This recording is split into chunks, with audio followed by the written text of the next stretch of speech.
Gipaniguro sa Cebu Police Provincial Office ug mga partner agencies ang kahapsay ug kalinaw sa umaabot nga Kalagkalag 2025. Nagpahigayon na kaganang udto ug send-off ceremony sa mga puwersa nga i-deploy.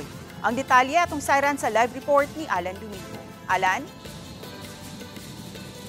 Ses, nakahanay na ang tanan alang sa pagsiguro sa hapsay ug malinawon nga Kalagkalag 25 sa lalawigan sa Sugbo. Gipahigayon ang interfaith prayer o gisundan sa pagbindisyon sa mga trupas kapulisan, kasundaluhan, kabumbiruhan, Philippine Coast Guard o mga force multipliers. Apil sa gibindisyonan ang kagamitan sa mga ahensya nga magamit sa pagresponde o galing adunay mga mahitabo atol sa paghandom sa adlaw sa mga minatay. Mitambong sa Cebu Governor Pamela Baricuatro kinsa mihatag og mensahe pagdasig sa mga men and women in service alang sa malinawon nga Kalagkalag 2025. Gibaslan usab kini sa pasalig sa Provincial Director sa CPPO Police Colonel Abubakar Mangilin Jr. To secure and to safeguard the people of Cebu and the local and foreign tourists that will be visiting our province, to make sure they are safe, they are secured all in the season of our Oplan Ligtas Undas 2025. Ma'am.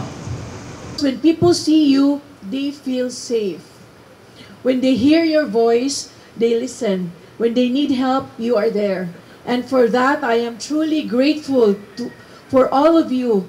Cebu is grateful for all of you. Matod sa Cebu Provincial Director nga maximum deployment sa kapulisan ang ilang patuman diin padayon sila nga naka-heightened alert hangtod na sa espesyal nga okasyon. Apil sa tutukan sa kapulisan o mga partner agencies ang mga dapit nga nagsaan sa mga taong manguli sa ilang tagsa-tagsa ka destinasyon.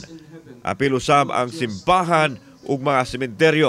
Kami po ay kaisa ninyo sa panalangin at kami po ay kaisa ninyo upang siguruduhin ang kaligtasan at seguridad ng bawat isa dito sa probinsya ng Cebu. Gikaragda mo pahigayon og ocular sa mga terminal si Governor Pamela Baricuatro og mga adlaw kinsa buot makasiguro nga hapsay ang biyahe sa mga tao panahon sa Kalagkalag.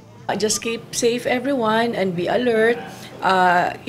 Stay tuned sa tuang webpage sa Cebu Province.